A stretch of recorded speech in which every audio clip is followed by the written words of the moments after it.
श्री कृष्णा राधे राधे। श्री हरिदास वसुदेव सुतम देवम कंस चारुणमर्दनम देवकी परमानंदम कृष्णम वंदे जगत गुरु।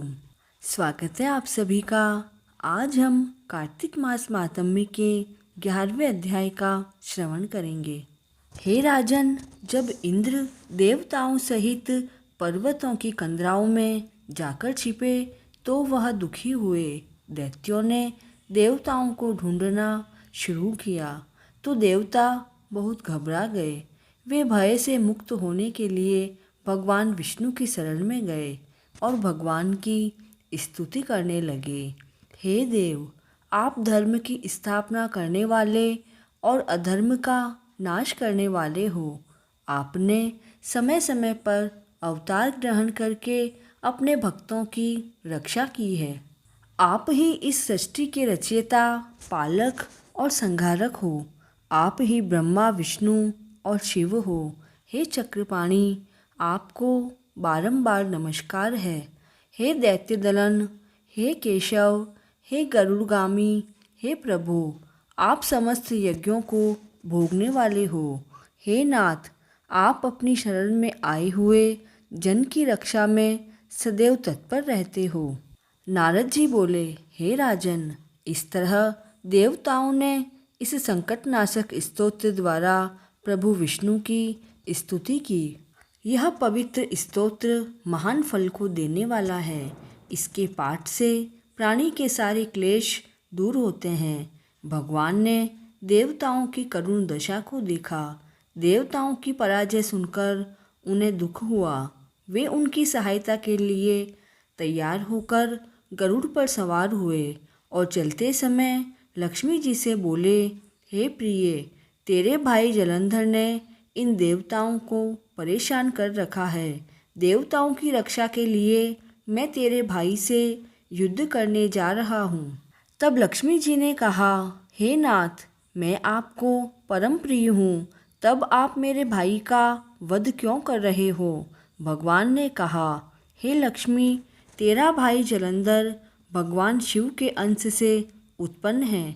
उसे ब्रह्मा जी ने वरदान दिया और तेरा भाई है। इन्हीं कारणों से मैं उसे मारूंगा। लक्ष्मी जी को इस तरह समझाकर भगवान गरुड़ पर बैठकर शंख चक्र गदा और खड्ग को धारण कर देवताओं के साथ युद्ध में पधारे।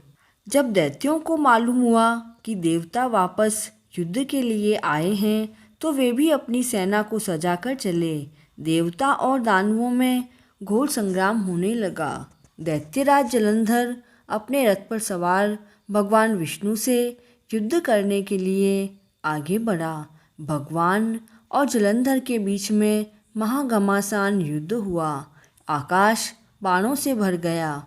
भगवान ने उसके रथ की ध्वजा काट दी, घोड़ों को मार दिया और एक तीर जलंधर के हृदय पर मारा। तब जलंधर ने क्रोध करके अपनी गदा गरुड़ के मारी और उससे वह पृथ्वी पर गिर पड़ा। भगवान विष्णु ने उसकी गदा काट दी। तब जलंधर ने क्रोधित होकर भगवान के हृदय में जोर से एक घूंसा मारा। फिर दोनों योद्धा मल्ल युद्ध करने लगे। उनके शब्दों से दशों दिशाएं गूंजने लगी। दैत्य के पराक्रम से प्रसन्न होकर भगवान ने गंभीर वाणी से कहा, दैत्यराज, मैं तुम्हारी वीरता से प्रसन्न हूँ, तुम वर मांगो। जब जलंधर ने हाथ जोड़कर कहा, हे प्रभु, आप स्वयं मेरी बहन लक्ष्मी तथा अपने गणों के साथ मेरे घर पर निवास करें। तब भगवान विष्णु और लक्ष्मी जी अपने गणों के साथ दैत्यराज जलंधर के नगर को पधारे। तब जलंधर अमरावती को छोड़कर पृथ्वी पर आ गया। उसने शीघ्र ही एक उत्तम पुरी का निर्माण किया। उसने त्रिलोक की सभी श्रेष्ठ वस्तुओं को अपनी पुरी में लाकर इकट्ठा किया और देव, गंधर्व, सिद्ध, सर्प, राक्षस और मनुष्य आदि सभी को उस पुरी में बसाया। देवताओं को जीतने वाला जलंधर अपनी उस उत्तम पुरी का शासन धर्मपूर्वक करने लगा। उसके राज्य में प्रजा सुखी थी। वहाँ रोगी, दुखिया, निर्बल अथवा दरिद्री ढूंढने से भी नहीं मिलते। हे राजन, मैंने जब जलंधर की राज्य लक्ष्मी की महिमा को सुना तो उसका वैभव देखने तथा भगवान के दर्शन करने उसके नगर में गया। कार्तिक मास मातम्य का 11वां अध्याय पूर्ण हुआ। जय श्री कृष्ण।